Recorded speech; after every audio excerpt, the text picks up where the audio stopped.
এরকম hidden portion নেই। পুরো ভিডিওটা আপনারা যদি দেখেন তবেই আপনারা কিন্তু কাজটি শিখতে পারবেন বা কাজটি করতে পারবেন। আপনাদের কিভাবে ফ্রেম ওয়াশ করবেন আফটার প্রিন্টিং, আমার সাথে আসুন। হ্যালো ফ্রেন্ডস, আবার এলাম আপনাদের সামনে আরো একটি নতুন ভিডিও নিয়ে। স্টুডিও প্রিন্ট ক্রাফটের পক্ষ থেকে আমি লিটন পাল আপনাদের জানাই স্বাগত। প্রতিবারের মতো আরো একটি শিক্ষামূলক ভিডিও আপনাদের সামনে নিয়ে এসেছি।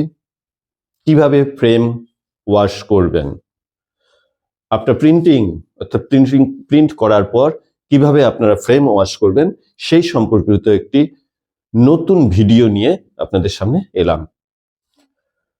তো ভিডিও শুরু করার আগে প্রতিবারের মতো এবারও আপনারা সবার আগে সমস্ত রকম ভিডিওর আপডেট পেতে হলে আমার চ্যানেলটিকে সাবস্ক্রাইব করুন এবং ভিডিওর সমস্ত রকম আপডেট পেতে সবার আগে যাতে আপনাদের কাছে পৌঁছে যায় ভিডিওর সমস্ত রকম আপডেট, তার জন্য বেল আইকনটিকে প্রেস করুন এবং আমার সাথে যোগাযোগ করুন।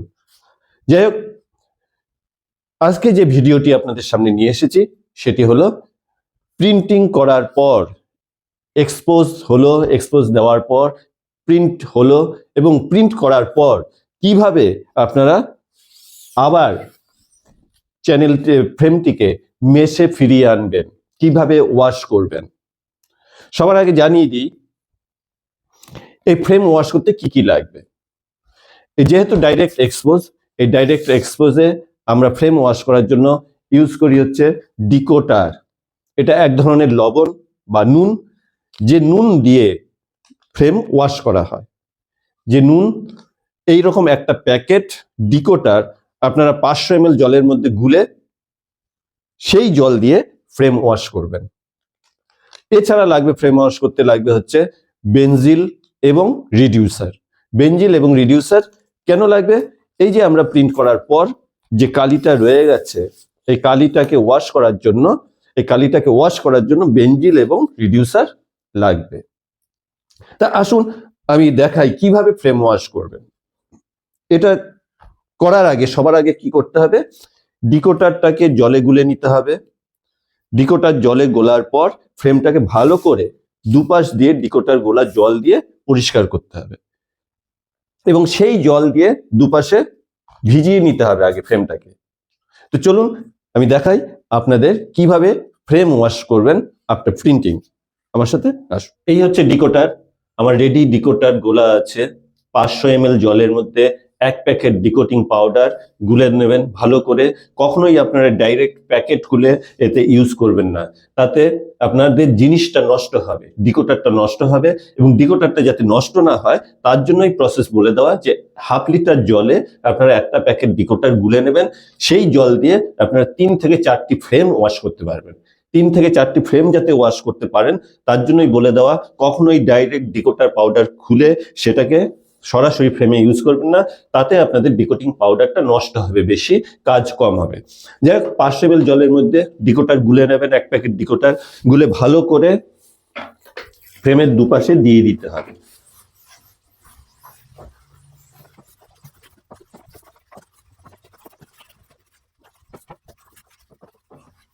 এইভাবে ভালো করে ভেজাতে হবে ফ্রেমটাকে ডিকোটার গোলা জল দিয়ে।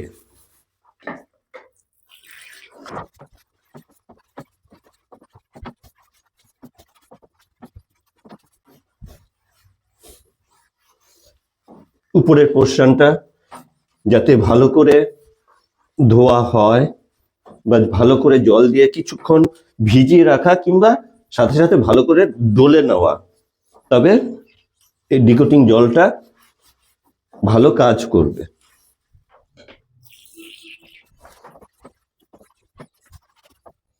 আপনারা দেখতে পাচ্ছেন সোনা কোট যেটা দিয়ে এক্সপোজ দেওয়া হয়েছিল সেটা আস্তে আস্তে ফ্রেম থেকে উঠে আসছে ডিকোটার গোলা জল দেওয়াতে, এবং এটা ভালো করে বারবার দিতে হবে।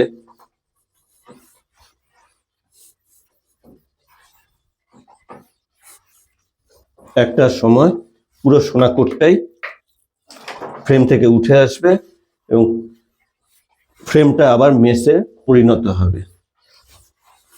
ব্ল্যাঙ্ক মেসে ফিরে আসবে ফ্রেমটা। একটা জিনিস বলি, এই যে আমি গাম টেপটা তুলছি, এই গাম টেপটা আপনারা ডিকোডার দেওয়ার আগে তুলবেন না। কেন তুলবেন না?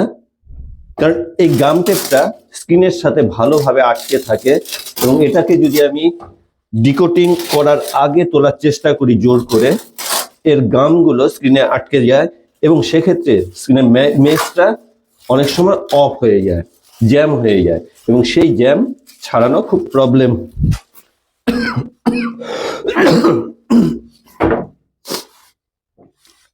আমি যে গাম টেপটা ছাড়লাম কোনো দিকে কিন্তু একটু গাম লেগে নেই, অর্থাৎ আমার স্ক্রিন অফ হওয়ার কোনো ব্যাপারই থাকবে না।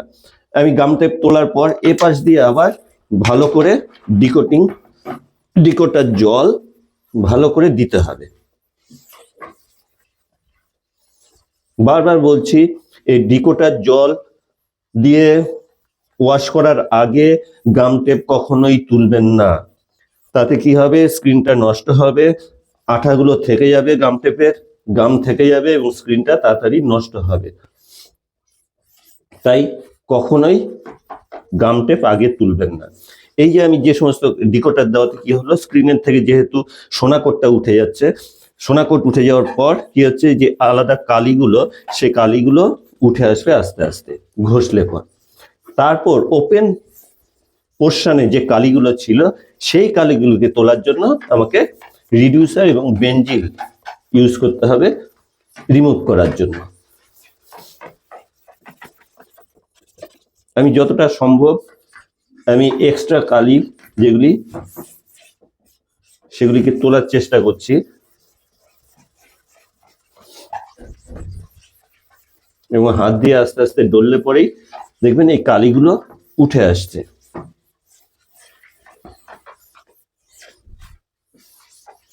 এটা দুপাশ দিয়ে ভালো করে দিতে হবে। আবার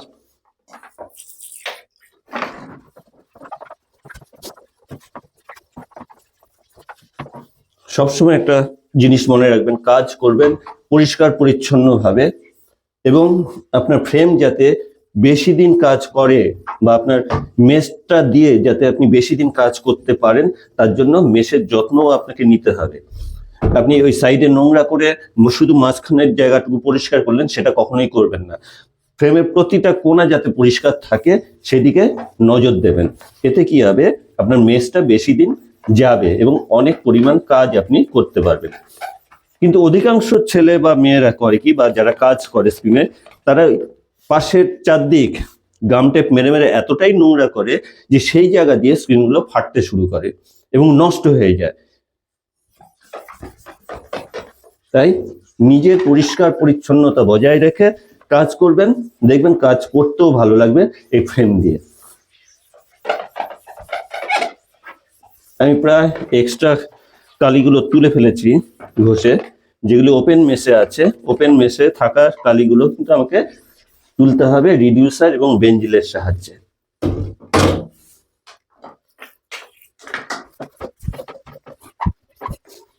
আমার ফ্রেম থেকে সোনা কোট উঠে গেছে।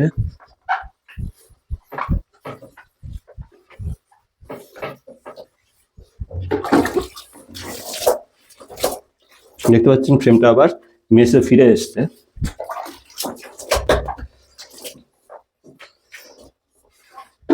এই যে কালিগুলো রয়ে গেছে, এই কালিটা হচ্ছে একটা দুটো ক্যালেন্ডার প্রিন্ট হয়েছে পিভিসি গ্লস ইঙ্ক দিয়ে। পিভিসি গ্লস ইঙ্ক দিয়ে প্রিন্ট করার পর বা যে কোনো পিভিসি কালি দিয়ে ইঙ্ক প্রিন্ট করার পর সেই স্ক্রিনে সেই কালি থেকে গেলে স্ক্রিন ওয়াশের সময় কোনো প্রবলেম হয় না। স্ক্রিন ওয়াশ করার সময় সেই কালি রিডিউসার বা বেঞ্জিল দিয়ে তুলে দেওয়া যায়। কিন্তু অন্য কালি যদি থাকে, ধরুন এসএস গ্লস, এসএস ম্যাট, পলিগ্রিফ, এই সমস্ত কালি দিয়ে যখন আপনারা কাজ করবেন, আপনাদের সাথে সাথে কালিটাকে ভালো করে স্ক্রিন থেকে তুলে নিতে হবে এবং পরিষ্কার করে রাখতে হবে, যাতে পুরো কোথাও একটু না কালি থেকে থাকে। যদি কালি থেকে যায় বা স্ক্রিন ওয়াশ করে না রাখেন, পরিষ্কার করে না রাখেন, সেই স্ক্রিন দিয়ে কিন্তু আপনারা পরবর্তী সময় কোনো কাজই করতে পারবেন না, কারণ ওই কালি একবার শুকিয়ে গেলে স্ক্রিন থেকে তোলা সম্ভব নয়। একমাত্র পিভিসি ইঙ্ক ইউজ করার পর আপনি কালি সমেত ফ্রেম রেখে দিতে পারেন। তো এটা মাথায় রাখবেন। যাই হোক, আমার স্ক্রিন মোটামুটি পরিষ্কার হয়ে গেছে, সোনাকট পরিষ্কার করে নিয়েছি। এবার কি করব, এবার হচ্ছে সার্ফ বা সোডা জাতীয় সার্ফ দিয়ে স্ক্রিনটাকে, মেশটাকে একটু মেখে নিতে হবে এবং এটা দুপাশেই দেবেন।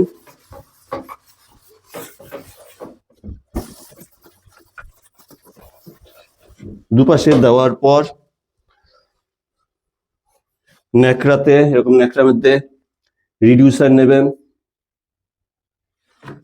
রিডিউসার দিয়ে ভালো করে ঘষতে হবে।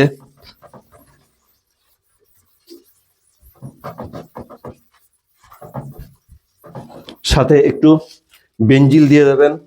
বেঞ্জিলের কাজ হচ্ছে ফ্রেমকে তাড়াতাড়ি পরিষ্কার করতে সাহায্য করে, এবং যখন ছাপি আমরা কাজ করি, কোনো জিনিস প্রিন্ট করি, প্রিন্ট করার সময় বেঞ্জিল স্ক্রিনকে শুকোতে দেয় না। তা স্ক্রিনের ওপেন পজিশনগুলো ওপেন রাখতে সাহায্য করে বেঞ্জিল। বেঞ্জিল কালিকে তাড়াতাড়ি, শুকনো কালিকে তাড়াতাড়ি মেল্ট করে এবং স্ক্রিনের থেকে কালি রিমুভ করতে সাহায্য করে বেঞ্জিল। তবে তার আগে, সবার আগে বলি যে এতে কিন্তু সার্ফ বা সাবান জাতীয় জিনিস অবশ্যই দিতে হবে। আপনারা দেখতে পাচ্ছেন আমার ফ্রেম থেকে সমস্ত রকম কালি, পুরো কালিটাই কিন্তু উঠে গেছে। দুপাশ থেকেই পুরো কালি উঠে গেছে ফ্রেমের।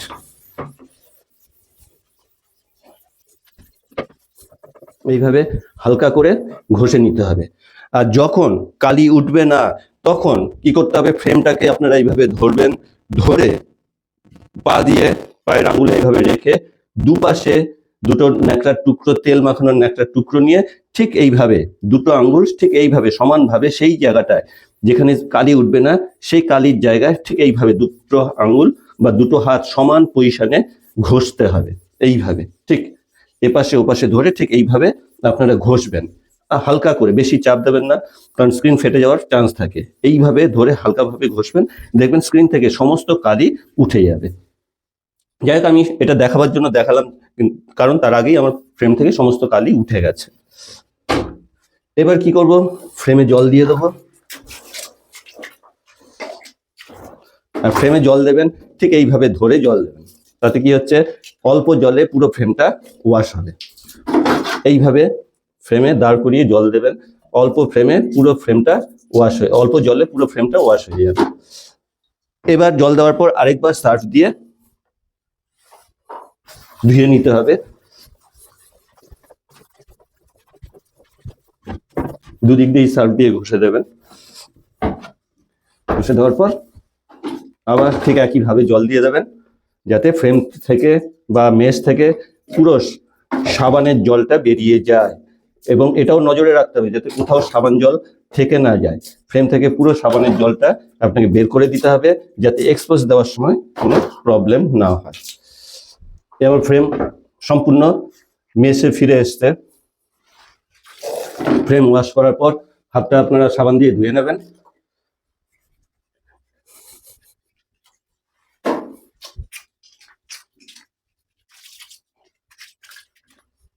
হয়ে গেল আপনাদের ফ্রেম ওয়াশ। এ হচ্ছে পুরো মেশ পুনরায় মেশে ফিরে এসছে। আমার ফ্রেমের কোথাও কোনো এক ফোঁটা কালি লেগে নেই, পুরো চারপাশ ফ্রেমের। এবং আপনাদেরও বলছি এইভাবে পুরো ফ্রেম পরিষ্কার করবেন চারপাশ, যাতে চারপাশে কোথাও কোনো দিকে কালি বা আঠা লেগে না থাকে। ঠিক আছে, তা এই ছিল আজকের ফ্রেম ওয়াশ করার পদ্ধতি, কিভাবে আপনারা ফ্রেম ওয়াশ করবেন। তো এইভাবে আপনারা ফ্রেম ওয়াশ করবেন, কিভাবে ফ্রেম ওয়াশ করবেন পুরো ভিডিওটাই দেখালাম। তা ভিডিও শেষ করার আগে আবার আপনাদের বলছি, আমার চ্যানেল স্টুডিও প্রিন্ট ক্রাফট শুধুমাত্র একটি চ্যানেল নয়, এটি একটি ইনস্টিটিউট, যেখানে আপনারা প্রিন্টিং সম্বন্ধীয় সমস্ত রকম কাজের আপডেট আপনারা পেতে পারেন এবং আমার ক্ষমতার মধ্যে যেটুকু সম্ভব আপনাদের কাজ শেখাতে পারবো। এবং আপনারা আমার ভিডিও দেখেও, যেভাবে আমি ভিডিও করার চেষ্টা করি যাতে আপনারা শিখতে পারেন, ভিডিও দেখেই যাতে শিখতে পারেন, সেইভাবে আমি সেই ভিডিওগুলি তৈরি করি, কোথাও একটু জায়গা হিডেন না রেখে। প্রিন্টিং এর ভিডিও ম্যাক্সিমাম ক্ষেত্রে যারা ভিডিও রিলিজ করেন বা ভিডিও আপলোড করেন ইউটিউবে, তাদের ম্যাক্সিমামই হিডেন পজিশন রেখে তারা ভিডিও করেন, কিন্তু আমি ভিডিও করি আপনাদের শেখার জন্য, আপনাদের কাজ যাতে ভিডিও দেখে কাজ শিখতে পারেন সেই প্রসেসে কিন্তু ভিডিও আমি আপনাদের সামনে নিয়ে আসি। সেখানে কোনো রকম হিডেন পোর্শন নেই। পুরো ভিডিওটা আপনারা যদি দেখেন তবেই আপনারা কিন্তু কাজটি শিখতে পারবেন বা কাজটি করতে পারবেন। তাই আশা করি আপনারা পুরো ভিডিওটি দেখবেন এবং পুঙ্খানুপুঙ্খভাবে আমি যেভাবে বললাম ঠিক সেইভাবে আপনারা কাজটি করবেন, তবেই দেখবেন আপনারা নিজেরাই কাজ করতে পারছেন। তারপরেও যদি মনে হয় আপনারা আমার কাছে এসে কাজ শিখবেন, আমি স্পেশালি একটি 3 দিনের ক্লাস করাই। প্রতি রবিবার আমি কোর্স করাই একটি প্রিন্টিং এর উপর, সে সিল্ক স্ক্রিন প্রিন্ট হোক বা অন্য কোনো প্রিন্টিং ওরিয়েন্টেড যে সমস্ত কাজ হোক, সমস্ত কাজের উপর একটি কোর্স করাই। 3 দিনের কোর্স, মাত্র 3 দিনের কোর্স, যে কোর্সটি করে আপনারা প্রিন্টিং এর সমস্ত কাজ আপনারা নিজেরা করতে পারেন। 3 দিনের কোর্সে আপনাদের শেখাবো আমি কিভাবে স্ক্রিন প্রিন্ট করতে হয়, কিভাবে স্ক্রিন প্রিন্টের সমস্ত রকম কাজ আপনারা করতে পারেন এবং কোথায় কিভাবে প্রিন্টিংটা করবেন, সমস্ত জিনিসটাই আপনাদের শেখাবো। পাশাপাশি শেখাবো টি শার্ট কিভাবে আপনারা প্রিন্ট করবেন, কারণ বর্তমান সময়ে টি শার্ট প্রিন্টিং একটি বড় মাধ্যম যেখানে স্ক্রিনের কাজ প্রয়োগ করে আপনারা টি শার্ট প্রিন্টিং করতে পারেন এবং সেই সম্বন্ধীয় সমস্ত রকম তথ্য আপনাদের সামনে আমি দিয়ে দেবো এবং সেটা একমাত্র সম্ভব 3 দিন কোর্স করার মাধ্যমেই। প্রতি রবিবার আমি বিভিন্ন ছেলেদের মেয়েদের কোর্স করাই, যারা আসেন তাদের প্রত্যেককে ধরে ধরে আমি নিজের হাতে কাজ শেখাই। এবং আপনারাও যদি চান, আপনারা যারা এখন আমার সাথে যোগাযোগ করতে পারেননি, তারা আমার ভিডিওতে দেওয়া বা স্ক্রিনে দেওয়া নম্বরে যোগাযোগ করে আপনারা আমাদের কাছে আসতে পারেন। আমার নম্বর 24 ঘন্টা খোলা থাকে এবং তবে একটাই রিকোয়েস্ট, আপনারা ওয়ার্কিং আওয়ার্সে আমাকে ফোন করবেন। যে কোনো রকম সুবিধা অসুবিধা পড়লে আপনারা আমাকে ফোন করবেন, প্রিন্টিং সম্বন্ধীয় আমি আপনাদের বলে দেব এবং আপনারা আমাদের সাথে যোগাযোগ করবেন যদি আমার কাছে কাজ শিখতে চান। 3 দিনের কোর্স, 3000 টাকা, পার ডে 1000 টাকা হিসাবে। যেদিন ক্লাস করবেন সেদিনের পয়সা সেদিনই আপনারা দিয়ে ক্লাসটি করতে পারেন। পার ডে 1000 টাকা এবং সময় নিয়ে আসবেন হাতে অন্তত 3 ঘন্টা। 3 ঘন্টা সময় নিয়ে আসবেন। সকাল 11:30 থেকে আমি ক্লাস করাই রবিবার, প্রতি রবিবার সকাল 11:30 থেকে আমি ক্লাস করাই এবং 3টে থেকে 4টে পর্যন্ত সেই ক্লাস চলতে থাকে। নিজের হাতে সমস্ত রকম কাজ আপনাদের শিখিয়ে দেবো, আপনারা আসবেন। এছাড়া আমার ভিডিও দেখে পুঙ্খানুপুঙ্খভাবে সমস্ত ভিডিওটাই কোনো রকম এগিয়ে বা পিছিয়ে না গিয়ে পুরো ভিডিওটা দেখবেন এবং কাজ আপনারা শিখতে পারবেন। আমি কিন্তু সেইভাবেই আপনাদের কাছে ভিডিওগুলি তুলে ধরি। আজ আর বিশেষ কিছু নয়, আবার আপনাদের সাথে দেখা হবে অন্য কোনো ভিডিওতে, যেখানে আবার কোনো একটি শিক্ষামূলক ভিডিও আপনাদের সামনে তুলে ধরব। আজ এইটুকুই, নমস্কার।